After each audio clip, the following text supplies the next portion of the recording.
This is Law Bites, a podcast with Michael Geist.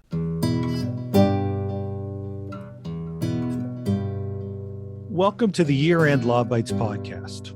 I'm Michael Geist, and this episode offers the chance for a quick look back at 2021 and to offer some thoughts about what lies ahead for digital policy in Canada in 2022. Let me start by thanking Gerardo Lebron Leboy, who continues to provide exceptional production assistance for this podcast, and to thank the amazing array of guests that joined me on the podcast this past year. This is the 40th new episode of the year, with guests ranging from senators, MPs, former CRTC commissioners and privacy commissioners, the former UN Special Rapporteur for Freedom of Expression, alongside academics and activists from across Canada and around the world. I'm grateful to all for taking the time to share their perspectives and knowledge on an equally wide range of issues: internet regulation, privacy, copyright, digital tax, freedom of expression, access to medicines, crypto, and much more. We're all part of the agenda for 2021. Now, 1 year ago, as we looked ahead to this year, we likely would have focused on two bills that were before the House of Commons and one case that was set to be heard by the Supreme Court of Canada. The bills were C-10 and C-11, proposed reforms to the Broadcasting Act and reform to PIPEDA, the private sector privacy law. Now, neither bill became law, but they took dramatically different paths. To start with Bill C-11, it never went anywhere. Barely referenced in the House of Commons, never sent to committee, never receiving much of any political backing, particularly after the then responsible minister, Navdeep Bains, left politics. As Open Media's Laura Tribe explained on this podcast, with criticism from seemingly all quarters, there simply wasn't much backing for the bill or a willingness to engage in the hard work to get it passed. Now, C-10 was obviously a different story. It was seemingly headed for a smooth ride through the parliamentary process until a remarkable own goal by the government. Caving to lobbying pressure, it decided to remove one of the safeguards for regulating user-generated content, and in doing so, first sparked, I think, awareness of the bill. It wasn't a well-known bill amongst the Canadian public, and soon after, widespread opposition. Now, the bill would ultimately pass in the House and die in the Senate.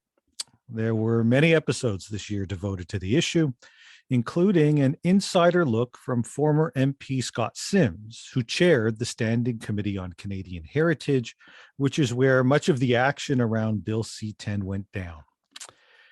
The Supreme Court of Canada case that I referenced a moment ago was the York University versus Access copyright case. Copyright decision that marked yet another attempt to get Canada's highest court to reconsider its emphasis on user rights and the need for balance in copyright, including fair dealing. Now, a unanimous court would again affirm its position, ruling that the access copyright tariffs were not mandatory and raising serious doubts about the fair deal analysis that had come from this case in the lower courts. The decision is likely to spark yet again another round of renewed lobbying for copyright reform. But we've now got 2 decades of high court rulings that position Canada with a balanced view of copyright that accounts for the interests of all stakeholders and provides the foundation for new creativity and innovation. That doesn't mean there isn't room for more copyright reform. There certainly is, and I'll talk a bit more about a couple of areas that we might see some action in 2022. But the notion of revisiting some of the fundamental elements of copyright, including the role of fair dealing, at this stage really ought to be off the table. Now, there was obviously much more in 2021. These include some of the CRTC decisions on wireless and broadband, in which I think many were of the view that consumer and competition concerns seem to take a back seat to the positions that have come predominantly from the big 3 telecom companies in Canada. And I think for many have left them very discouraged about the state of regulation in Canada and the role that Canada's key regulator in the telecom space plays. And the online harms consultation was also a big part of this past year. It sparked criticism from across both the policy and political spectrum, and as we'll talk about in a few moments, is undoubtedly going to be one of the big issues in 2022. There was also the ongoing debates over payments for links to media stories on social media platforms and search platforms like Facebook and Google, digital tax issues, including applying HST or GST to digital sales, something that did take effect over the summer, as well as a DST, a digital services tax, that accelerated this past year and could lead to US trade retaliation. There were patent issues, particularly involving access to and distribution of COVID vaccines, and discussion around some other copyright issues, such as the right to repair, as well as website blocking. All in all, a very busy and at times contentious year for digital policy. So, what lies ahead in 2022 for digital policy? I thought I'd focus on 5 themes. The first, the shift away, or I suppose the continuing shift away from ISI or ISED or the Department of Industry on digital policy. I think it's important to recognize for that the better part of 2 decades, really since the advent of internet policy in Canada, certainly in the mid 1990s, the lead department was the department first called Industry, then ISED, and now ISI. There was a clear recognition that internet policy and innovation related issues, telecom related issues, copyright, IP related issues all started at Industry or at ISED. And so that's where the lead for these digital policies ought to be. Now, that has changed significantly over the last couple of years. And while it used to be Industry or ISI that was the lead, it's now abundantly clear that under this government, internet or digital policy is led by the Department of Canadian Heritage. That's a shift taking what was once innovation, industrial policy into really cultural sovereignty heritage type policy. ISED has really been relegated to, I think, largely being a bit player on many of these issues. They still have responsibility for privacy, but as I mentioned a bit earlier, it has not been one of the core issues for the government, at least not over the last couple of years from a reform perspective. It also certainly has carriage on telecom, and so a key lead there. But I think if we're fair about it, the current minister, Champagne, seems generally disinterested in these issues. I think it's clear in the coming year, the department is going to be forced to deal with some issues, most notably around the Rogers-Shaw merger.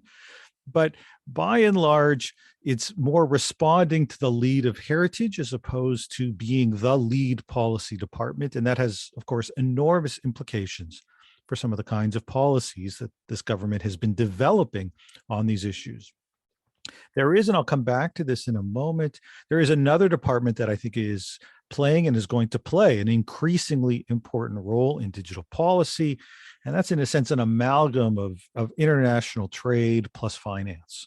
These issues, I think, in the coming year and years ahead, are increasingly going to play out in the trade realm. And I think there are some risks in terms of some of the approaches we've seen in Canada, and that they are likely to escalate to trade disputes, and that will naturally enough bring in another department as the bilateral relationship with the United States in particular gets tested through some of our digital policies. I'll return to that in just a moment. But first, let me focus on really, I think, the second theme, and that is that heritage is at the forefront domestically on digital policy. Now, there's obviously a copyright angle here. And so heritage has long played a role in copyright, recognized as in a sense, a dual or shared role with Department of Industry. But when it comes to internet policy and what is likely to dominate in the coming year, it really is heritage and 3 main files. We see this in the mandate letters that were just released to the various ministers, and these issues play an important part of the mandate letters that were provided, in particular, in this case, to the new Heritage Minister, Pablo Rodriguez. The first is the first of the three big issues that we're likely to see play out in the coming year is revisiting of Bill C-10. It's unlikely to be called Bill C-10. It's likely to have a different number, but it is likely to be a pretty similar bill to what we saw last year. Now, in fact, how similar or how different in terms of taking on board some of the criticism and concerns that were raised, I think will tell us a lot about the responsiveness of the government to some of these different perspectives on policy. Has the government largely made up its mind about these issues and the consultations and sort of feedback mechanisms that exist within the parliamentary process? Is that primarily theater, or is that something that is genuinely taken on board and there is an effort to craft legislation that is responsive to those public concerns? I think we're going to find out quickly, because when we get the new Broadcasting Act reform bill, if it is a carbon copy, so to speak, of C-10, sort of revisiting the same issues around the regulation of user-generated content, around ill-defined or actually not at all defined thresholds in terms of where the application of the bill starts or where it stops. If it continues to take an approach that presumes that it's Canadian law that applies to services anywhere in the world, so long as they have some Canadian presence or some Canadian subscribers, that very aggressive sort of Canadian regulatory approach. If it takes all of those sorts of approaches and just kind of, brings it back again, runs back the same legislation, that sends a signal, I think, on some of the other issues that are out there. And I think suggests that we are likely to see this bill face some of the same kind of opposition. There are, I think, the votes in the House to get it passed. It's certainly what we learned within C-10. But during its brief stay in the Senate, we saw that there was considerable amount of discomfort from senators from across the political spectrum. And so if it's the same bill without kind of hearings, without taking this on board, I think it faces a bit of a rough ride in the Senate. Now, secondly, there is the issue of payments for media stories or linking to media stories on social media. This is an issue that the government has been talking about for some time. As it's talked, the reality in Canada is that just about every major media organization, with the exception of Post Media, has actually signed agreements with the large players, notably with Facebook or Google. And so the market actually suggests that there is an ability to address this issue, that there is a willingness to enter into agreements where there's value add provided by the media companies, and the large platforms are willing to pay for that, though they are not, for the most part, willing to pay for simply linking to content, links that are often put on the platforms by the media companies themselves. Now, despite that progress in the private sector, within the market itself, the government signaled, especially in the most recent mandate letter, that it wants to move ahead, and in particular seems to have made up its mind, moving ahead with an Australian model that represents a country with a pretty different media environment, given the dominant role of Rupert Murdoch, and a pretty different government as well. But nevertheless, there is seemingly a decision has been made, and this will be an interesting issue to see how it plays out throughout 2022. There's certainly isn't a whole lot of support for the big platforms. But at the same time, some of the new innovative digital first media organizations have expressed their concern with government intervention, fearing that this approach will help some of the legacy or incumbent players, but not really assist in the kind of transformation that many see taking place within the online media space. So the third issue, and the one that I think up until the release of the mandate letters, most would have expected to be really in some ways the dominant policy issue in the coming year, is online harms, which really captures a pretty wide range of internet regulation issues, from the regulation of platforms to addressing a wide range of different kind of speech issues, to where the role of government, the role of potential regulators, and the like. And yet the online consultation that I referenced a bit earlier quite clearly attracted criticism from many, many groups. And so there is, I think, notably a recognition from the government. We can read into the mandate letter a recognition from the government that the consultation and the proposed plan really did land with a proverbial thud, that this has sparked significant criticism that ought to be accounted for. And so while the election platform that the Liberals released over the summer suggested that they would seek to bring forward legislation within the first 100 days, that aspect of the sort of the timeline for online harms appears to have been abandoned for the moment. The mandate letter to Minister Rodriguez talks about continuing to work on this issue with some other ministers and to take into account the results of the consultation, which I think is a signal that the government recognizes that there are very real concerns with what those plans were, and that there is a need to revisit and reconsider many of those proposed approaches. So while I think that will remain one of the most important issues that is focused on in the coming year, at least in the first half of the year, it seems less likely that we'll see legislation introduced. Certainly not.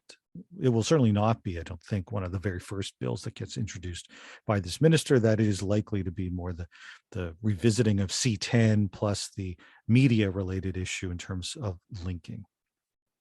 The third issue that I thought I wanted to highlight was, in a sense, just to note that there will be a need, I think, in the coming year to look to the fine print, that some of the reforms that we get are likely to come not in big heralded pieces of legislation, but rather oftentimes probably buried within omnibus bills, particularly budget implementation bills. Now, that's an approach that we see on a lot of different policy issues, and started with the Conservatives. It's continued on with this current Liberal government. And it seems to me that there are several issues that could find their way into something like a Budget and Implementation Act. At the very top of the list is copyright term extension. Now, as I'll reference in a moment, that may not happen. But if the government does move ahead with term extension, something that is contained in the USMCA, the trade agreement with the United States and Mexico, I don't know that we'll see a specific bill devoted to the issue of copyright term extension or even a wholesale reform of the Copyright Act. It's entirely possible that the reforms that are needed are simply included in a larger legislative package. Now, the approach that the government takes remains to be seen. Last year, they conducted a whole series of copyright consultations, including one on how best to implement term extension. So we don't know whether it will happen due to some recent trade tensions, and if it does, how it will happen. There were certainly signals that the government, or at least the Department of Canadian Heritage, was not supportive of a recommendation from the Copyright Review that suggested that there should be a registration requirement.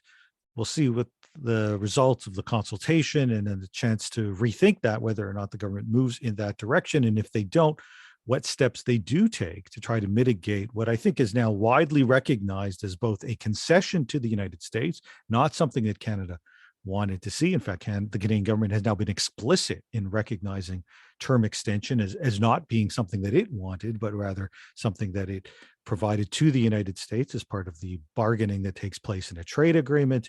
And as I think many economists, copyright experts have recognized, not something that's in our interest from a copyright perspective either. And so we'll see how some of the harm that is likely to come from term extension will be mitigated. There are also, and it's found in some of the mandate letters, at least a couple of issues that were highlighted for copyright reform: the prospect of an artist's resale right, as well as a consumer right to repair. Whether we see, again, a larger copyright package, or we see both of those issues addressed in a budget bill or as part of some broader legislative initiative, I suppose remains to be seen. Fourth, I think we need to pay attention to the various regulators that play a pretty big role, needless to say, when it comes to some of these issues, because there's some big things likely to happen in the coming year. At the CRTC, there's, of course, the decision that will come on the Rogers-Shaw merger. There's potential regulation that comes out of whatever comes out of the new Bill C10 process. There's a series of other cases or hearings that have been ongoing involving competition-related issues. And then on top of all of that, there is the likelihood of a new CRTC chair. The current chair Ian Scott's term comes to an end in this coming year. And so we'll see if the government introduces a new chair and does so in a timely manner. At times, they've struggled to come up with someone in a timely fashion, but we'll see. In this case, it's certainly possible this much coveted for some position will be filled with a new occupant in the chair's position sometime in 2022. The same may be true at the Privacy Commissioner's office, who has been left to wait for legislative reform, to criticize at times some of the legislative proposals. The current Commissioner, Tarian, was certainly critical of Bill C-11, which may have contributed to its demise. But there is also the real possibility that we'll see a new Privacy Commissioner. Tarian was given an extra year, but it may well be that we see a new occupant in that role as well in 2022. And thirdly, there is the role of the Competition Bureau, which certainly will play a role as part of the Rogers-Shaw merger, but has also been speaking increasingly vocally about its role in the digital economy more broadly. That's an area where there is, I think, the view of many that there's a need for a more aggressive approach when it comes to some of the competition-related concerns that come out of the digital economy and the very large role that's played by some of the big internet platforms. The Bureau has sort of expressed at times interest in some of these issues and put out a number of different either decisions or papers, but a more aggressive approach around the digital economy, I think, in the view of many, is long overdue. And finally, my fifth and final theme that I've hinted at a little bit from some of these remarks is that I think Canada is headed for a showdown with the United States on many of these issues. Trade hasn't figured prominently, or trade policy hasn't figured prominently when it comes to some of digital policy, at least not yet, but it has long lingered in the background, whether by way of our trade agreements through the USMCA or commitments more broadly at different organizations, including now the OECD. And some of the policy approaches that we've seen the government talk about really puts us on, I think, a collision course with the United States. And in recent days and weeks, it's pretty clear that the US is quite prepared to push back on some of those proposals, leading to, I think, the very real prospect that digital policy gets elevated to a major trade irritant, much the same way that the dairy industry or steel and automotive and lumber, long some of the core areas where we seem to get into real contentious battles with the United States from trade policy perspective. It seems to me digital policy is very much heading in that direction.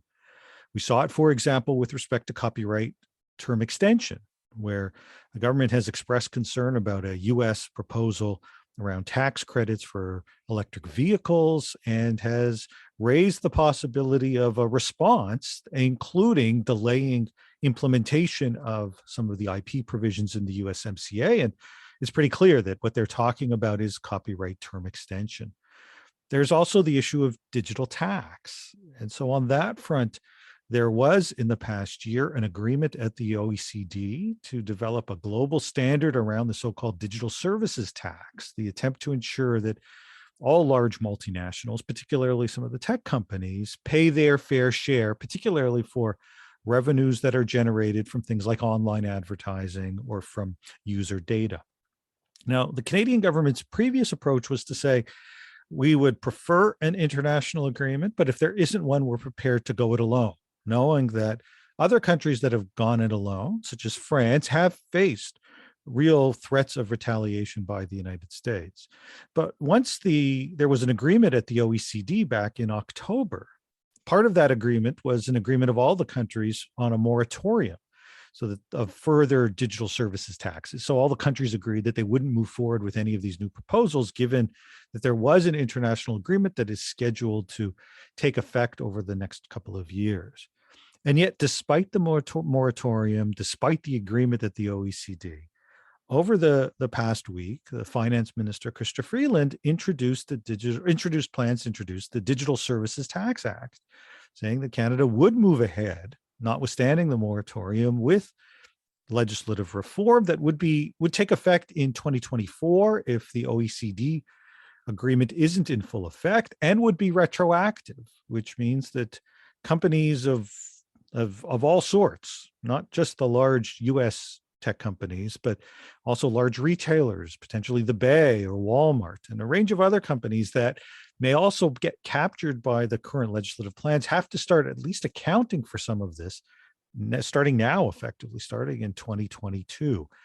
Now, the US is clearly opposed to this. It didn't take more than 24 hours before the USTR, the US Trade Representative's Office, responded that it would consider retaliation if Canada moves ahead with this. We've had US members of Congress that have even tweeted out that they've raised this issue directly with the Prime Minister. And so it's pretty clear that the US is not prepared simply to sit back. And if Canada moves forward outside of this international agreement, which of course raises the very real possibility of significant tariff retaliation on everything from dairy to lumber to steel, some of Canada's sensitive trade areas, potentially running into the billions of dollars. Could become a very serious major trade issue, one in which the gains that Canada might otherwise make through this new tax model are offset by new tariffs on some of the other areas of Canada's economy, areas that tend to be a bit more sensitive. Now, those are the two areas that are the most obvious ones for a potential showdown: copyright term extension and these digital taxes. But I don't think they're the only ones.